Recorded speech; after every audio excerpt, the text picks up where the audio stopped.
All praise belong to Allah subhanahu wa ta'ala, the most powerful, majestic Lord of all of creation. And yet when He remembers Himself and He reminds us of Himself, He recalls His name that is very near and dear to Him.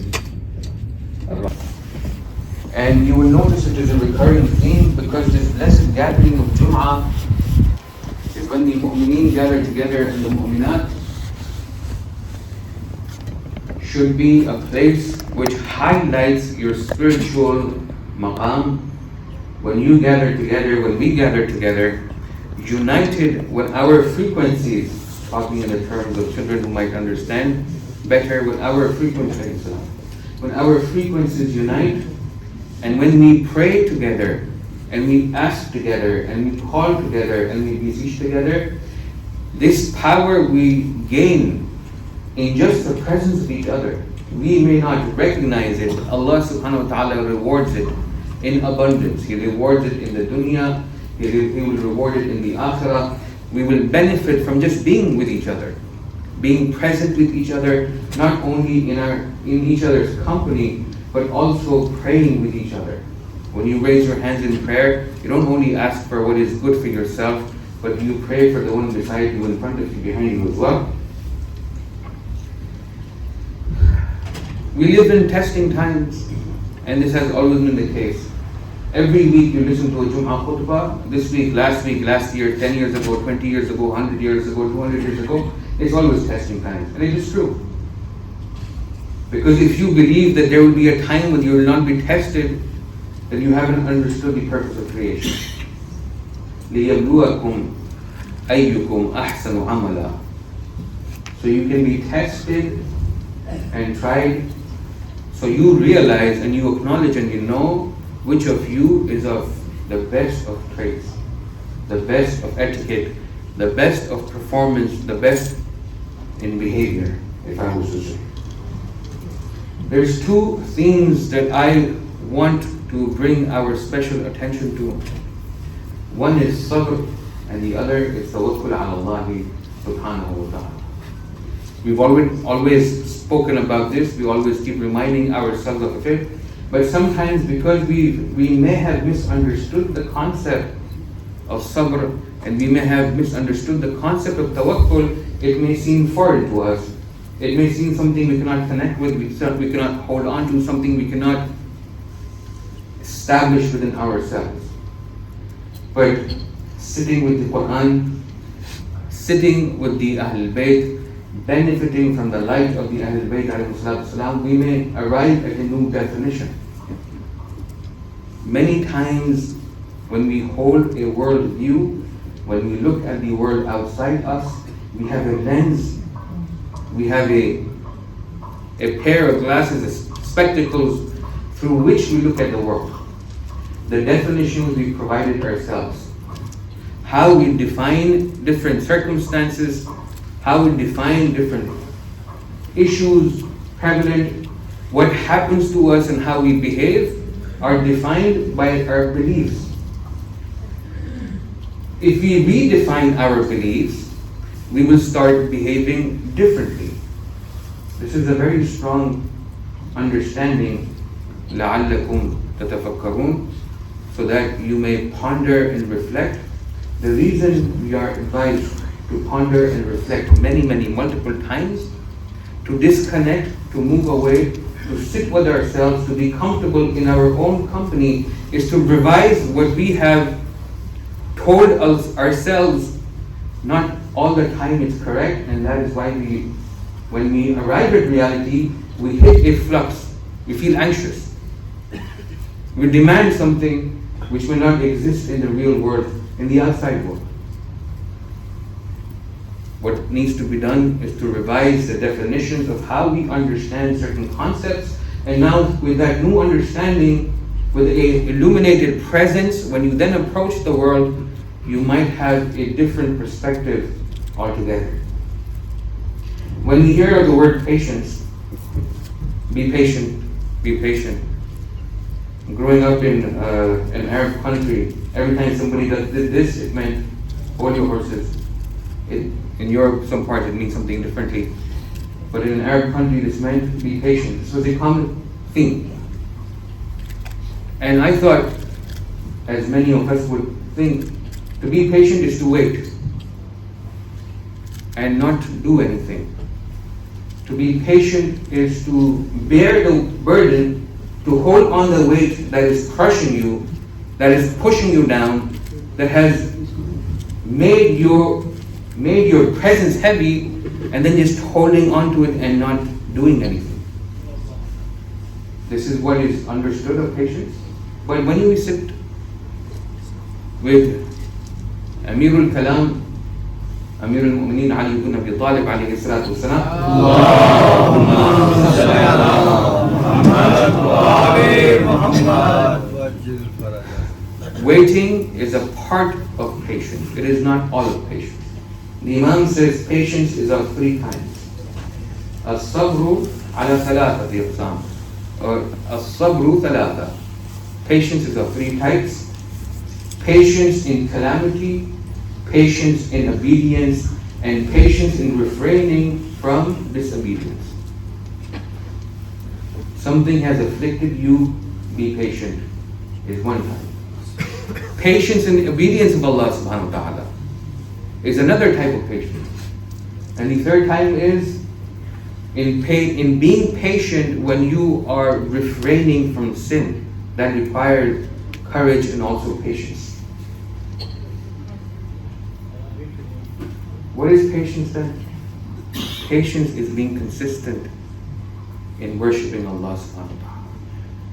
Patience in calamity. Something happens to you, there's nothing you can do about it. You can cry and moan and complain about it. Will that change the outcome of what has happened? Just the complaining and the crying in the morning? One thing is a beautiful lesson I picked up over the course of the program I was doing. But it is something if you pay attention to. Again, this is a study. You can reflect upon it and then we can discuss it at a later time.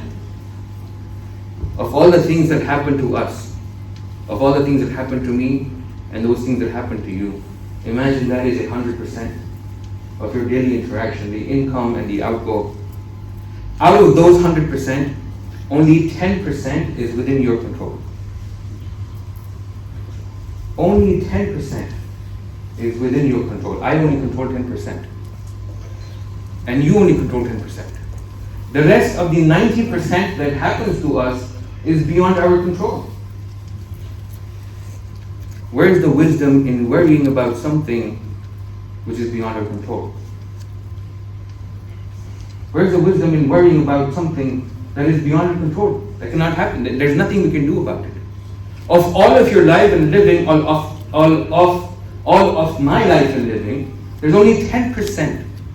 The words I speak, the thoughts that cross my mind at most times, or the thoughts that I allow to cross, the company that I keep, the food I ingest, the lifestyle I live, this is part of that 10%. The rest is 90%. And if you're not controlling it, who's controlling it? If you arrive at this understanding that 90% is in Allah's control, that is the world. If I'm not controlling it and you're not controlling it, Allah subhanahu wa ta'ala is controlling it. Many things, many things. And anytime you look at life, and anytime you look at living, anytime a problem arises, anytime a worry settles, anytime a problem is bothering you, there's an itch in your heart or something pestering you, ask yourself, is this part of the 10% I can do and change?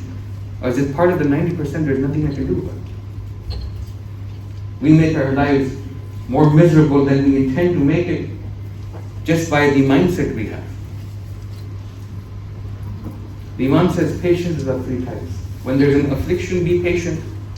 There may be waiting involved. But the other time, the Imam says patience in obedience, which I talked about consistency. What is patience and obedience?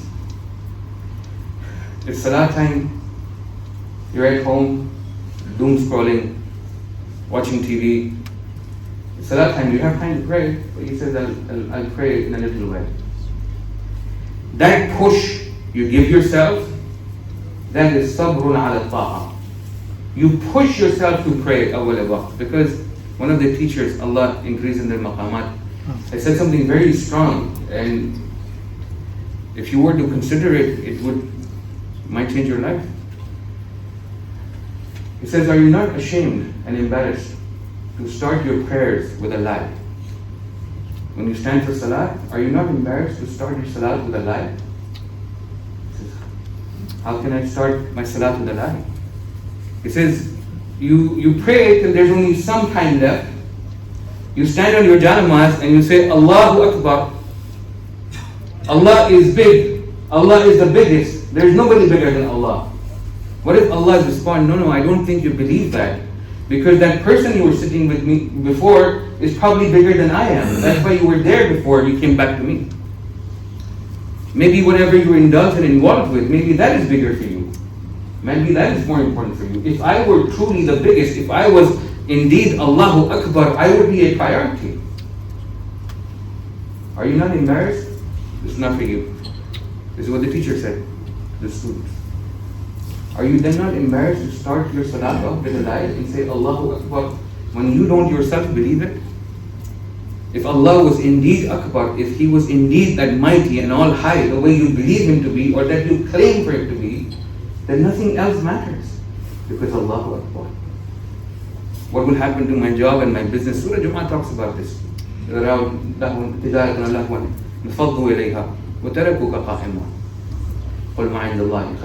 What Allah has is better. What happens with my tasks and responsibilities? Yes, sometimes you're caught up in situations where you're not able to change the circumstance.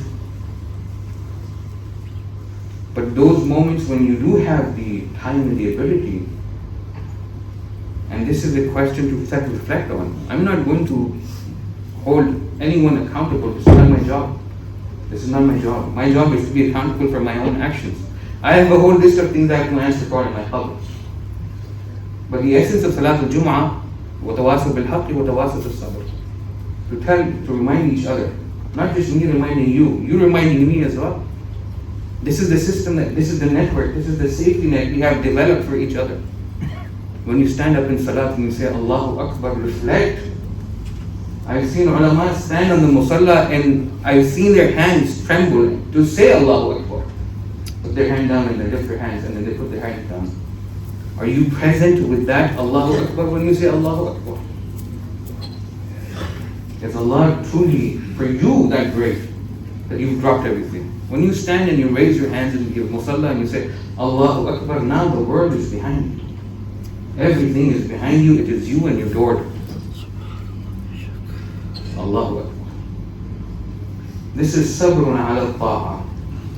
And a sabr inda al-ma'asiyah, and to be patient when it is time, when a sin offers up room, when you find yourself in a position, if you were to sin, there was nobody to hold you accountable, there's nobody apparently looking at you. The Imam says, if you abstain from that sin, this is also sabr. Sabr is to be committed. Sabr is consistency. It's not a simple fix because some problems go deeper than what is appearing on the superficial understanding. People might have problem with discipline and consistency. Your salat, your prayers can solve that. You want to solve problems with discipline and consistency? If you want to be consistent, make sure you do not make any salat qada. If you want to be consistent, pray all your wajibat salat.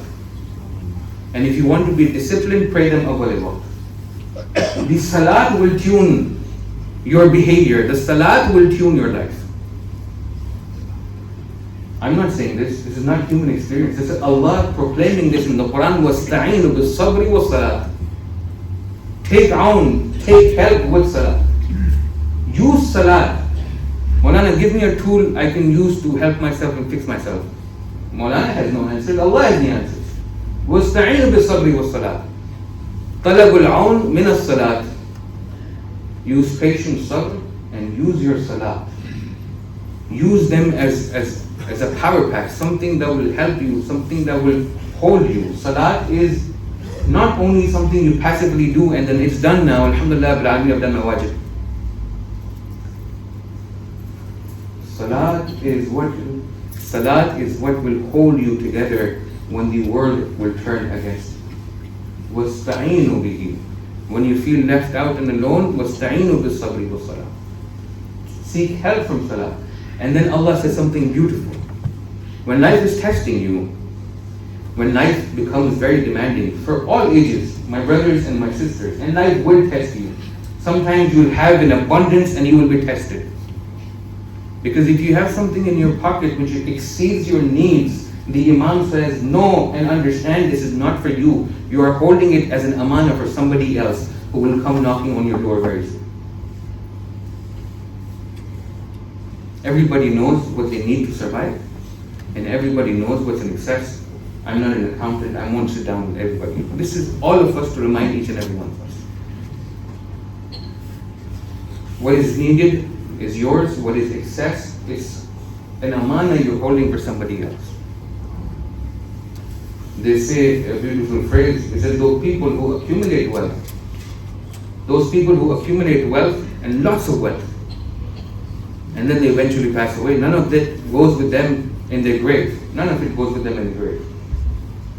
And then the family that is left behind and the friends, they will then inherit it, the house or the properties or the assets. The one who's passed away is answerable for everything he's accumulated, but the ones who have inherited will enjoy it.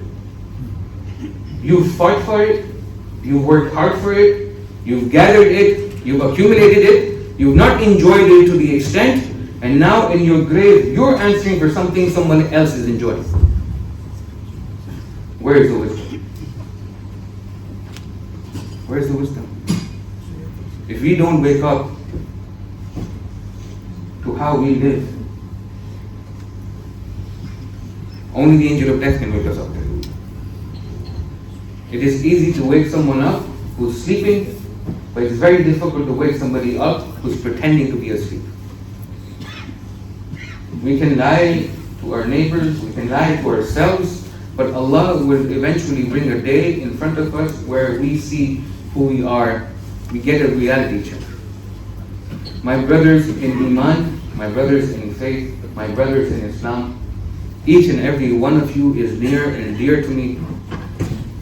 And I hold this in trust and I tell you, Wallah al-Azim, Allah is my witness, I pray and I pray hard for each and every one of those faces that I remember. The names I may not know, but each face is part of my memory and it comes up in prayer. I see and I want to see you be successful in this dunya and in the akhirah.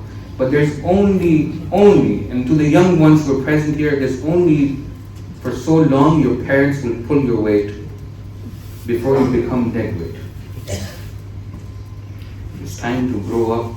It's time to understand what real and what reality is, what the objective truth is out there.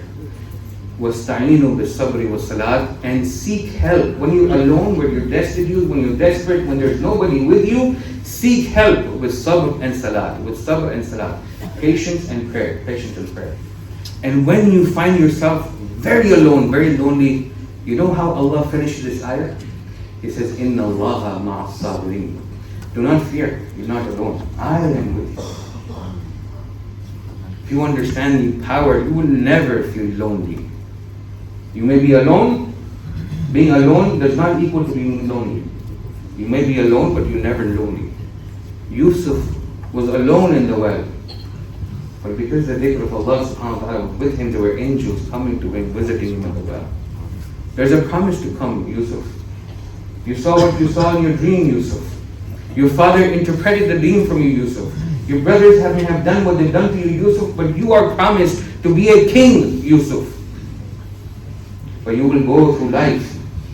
Who am I and who are yourself? When Yusuf Nabiullah had to go through the embarrassment and the humiliation of slavery and then slander and imprisonment.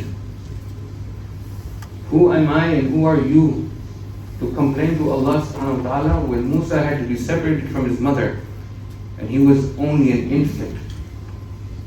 Who am I and who are you? And Rasulullah sallallahu alayhi wa alihi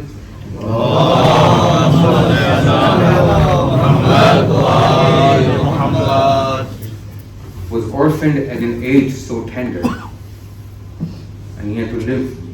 He had circumstances very difficult, very difficult. Who am I and who are you to complain? When the only person to give solace to Rasulullah is a 4-year-old, 5-year-old, 6-year-old Zahra, his daughter. When the whole city turned against him, he would come home. She would enter the room, he would stand up in respect, and they would hug each other and they would cry for time. Because there's nobody else who would cry with Rasulullah. We complain for our problems.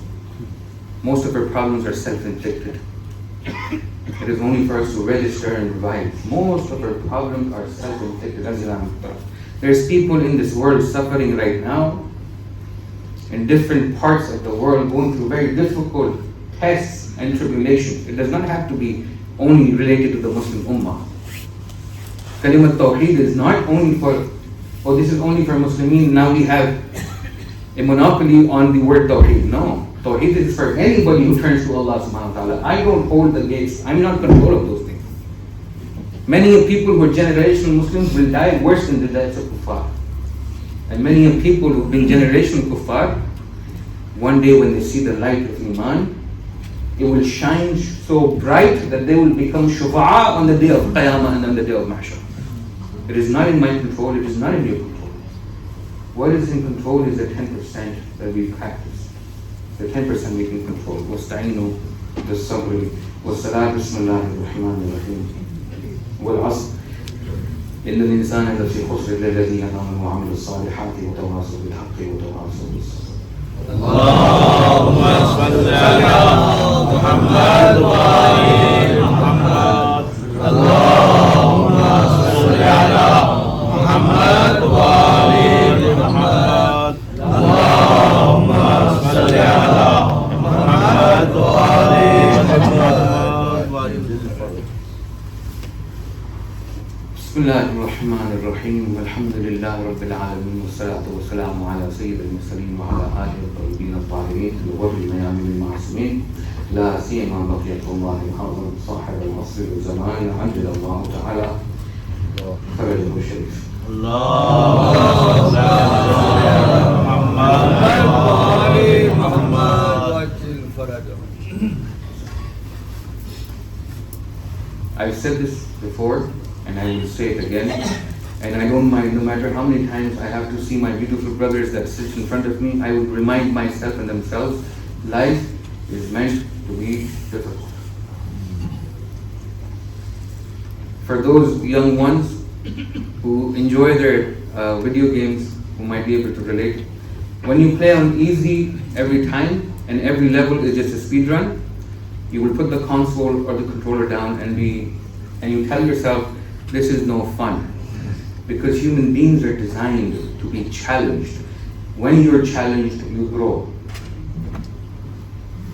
When Allah puts in front of you an immense challenge, know that Allah believes in your immense potential that you have. If you're walking through life easy, sometimes it may mean He pays no attention. The Prophet with the Ashab, you heard the story, went to a house of an individual. The Prophet is sat down and they notice an egg rolled down a shelf. They notice an egg rolled, fall on the ground, and the egg does not crack. The man looks at Rasulullah and says, Rasulullah, I have very good luck. Nothing breaks in my house. I've never suffered or incurred any loss. I don't get sick. Rasulullah stands up and he says, leave before the adab of Allah arrives. Because if the mu'min is not tested, the mu'min won't grow. It means Allah is not paying any attention to it. You lose a loved one, fair enough, it's difficult. You will feel the pain, you will feel the hurt, you will suffer. You lost a parent, you lost a sibling, you lost a child. It's not easy. It's not easy to lose. We saw Rasulullah cry over Ibrahim when he passed away. This is not a rock that is in our chest, this is the heart. The heart connects, and the heart desires, and the heart loves, and the heart feels pain. And the pain is part of the process of growth as well. وَاسْتَعِينُوا بِالصَّبْرِ وَالصَّلَاةِ. And use prayer and remembrance of Allah subhanahu wa ta'ala as ammunition, something that will only empower you. You should run to salat, because every time you're away from the 5 daily prayers, you should feel weak.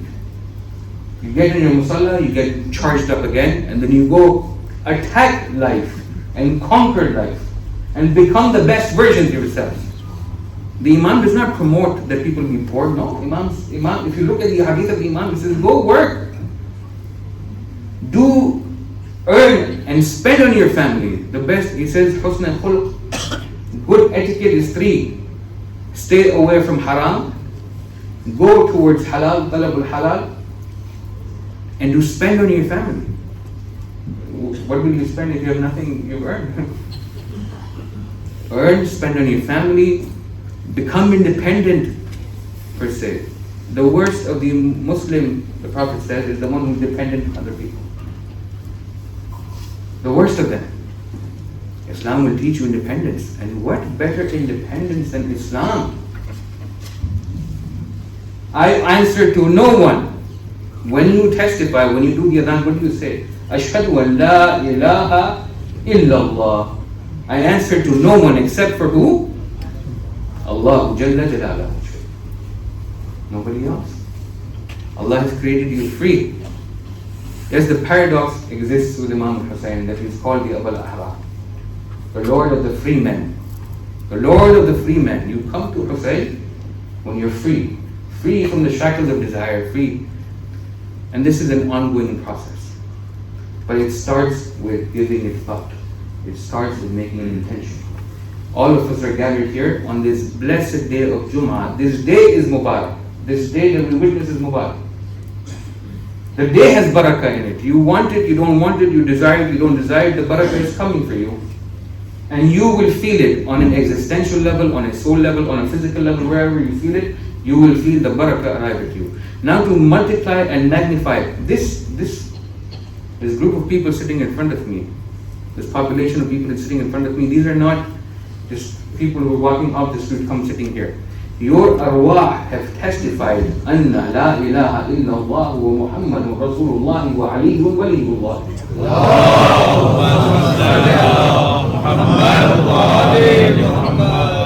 These beautiful souls that are in front of me, the potential of it, the power that can drive your prayers for each other and those who are suffering. When you raise your hands, do not be selfish. The moment is never selfish. Pray for the one in front of you and the one behind you and the one beside you. Pray for the brother who's asked for you a prayer. Pray for those who know come to Jum'ah with you, but for some reason they're not able to be present here. The power of prayer. Allahu Akbar. The last thing I will end on this note. There is a beautiful risala. There's a letter, the 6th Imam, Imam Ja'far Sadiq alayhi salatu wasalam.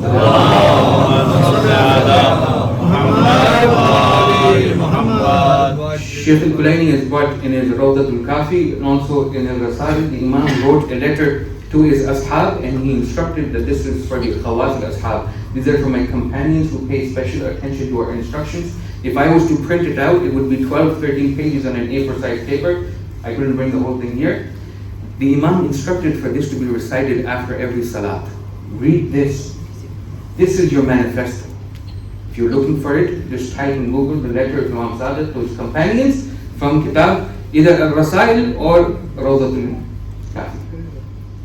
The instruction of the Imam gives you day-to-day daily instructions on how to behave, how to be, how to interact, how to talk, how to be with people. The Imam says the worst thing you can do and the biggest harm you can bring is because of this tongue that is in your mouth. Families are destroyed, reputations are assaulted upon, harassment, humiliation is brought because my man or my sister cannot contain this one piece of flesh. Destroying reputations. Where the izzah of the mu'min is more than the izzah of the Kaaba. And this tongue cannot hold itself back. And it strips people of their maqam.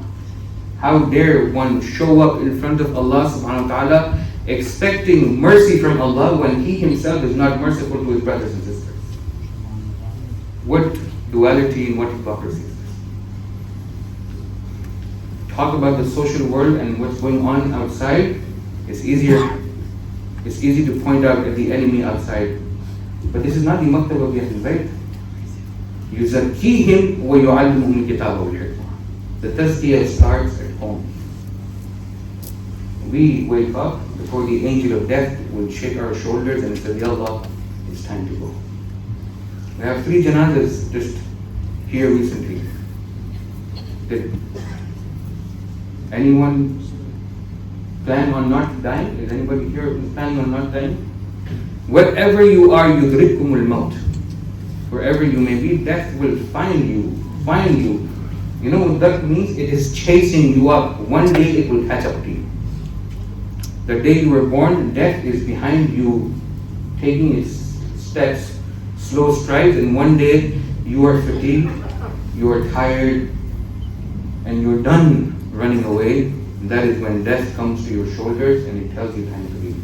The best form of death is when you are in your sujood and you say, what? Subhana Rabbi al-A'la wa bihamdih. But for that you have to live a life which is in accordance with that Subhana Rabbi al-A'la. I've taken much of your time. Please forgive me if I've said anything which was, it was not to inflict harm, it was not to aim at any individual, but my brother's life is fleeting. When you leave the janazas and you go to the graveyards, not all of them say 95 years old. Some of them say 65, some of them say 55, some of them say 40, some of them say 20, some of them say 10. The graveyards and the gravestones have different stories to tell. But then it is too late. Make the most of this Friday. And if you're looking for power and you want to empower yourself and you realize, I'm struggling, I'm alone, where do I seek power? وَاسْتَعِينُوا بِالصَّبْرِ وَالصَّلَاةِ. Today is the day of your Imam of the time, صاحب العصر والزمان, عجل الله تعالى فرجه.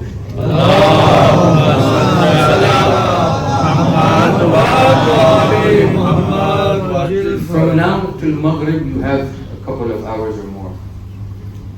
From now to the Azan of Maghrib you still have some daylight left in the day of Friday. When you're walking home, when you're making way out of the masjid, find yourself 2 minutes, 3 minutes, 5 minutes of solitude, alone time, just you and no distractions. Put your phone away, put everything away. Take a walk if you have to. Remove yourself from whatever situation or environment you're in. Stand in the corner, stand in the park, stand in the trees, stand in the forest, in the nature, wherever you're comfortable and alone. Look at these skies. It says, Allah, this is my dua. Think of the Sahib and you say, Yabna Zahra, Salamullahi alayk. O son of Zahra,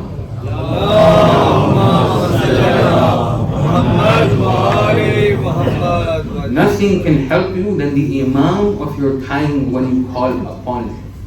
You don't find it useful? Try it.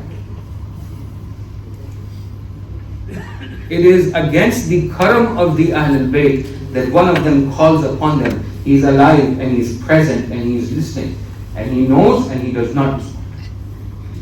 It is just us who don't know how to call him. And it is us who have not practiced this art of connecting with him.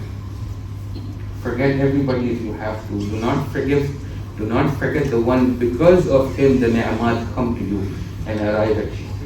And you receive them because of his wujud and his presence. Sallallahu alayka. يا صاحب العصر. بسم الله الرحمن الرحيم. الصلاة والسلام على سيدنا ونبينا بالقاسم المصطفى محمد وآله الطاهرين.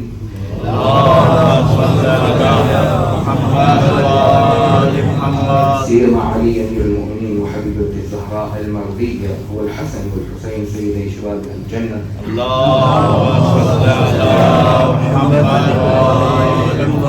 وعلي بن الحسين زين العابدين ومحمد بن علي الباقر وجعفر بن محمد الصادق وموسى بن جعفر الكاظم وعلي بن مصطفى ومحمد بن علي الجواد وعلي بن محمد الهادي والحسن بن علي الزكي العسكري والحجة بن حسن القائم المهدي صلى الله عليه وسلم. اللهم صل على محمد وآل محمد. أوصيكم يا عباد الله بالتقوى. بسم الله الرحمن الرحيم. إنا أعطيناك الكوثر فصل لربك وانحر إن شانئك هو الأبتر. اللهم صل على محمد وآل محمد.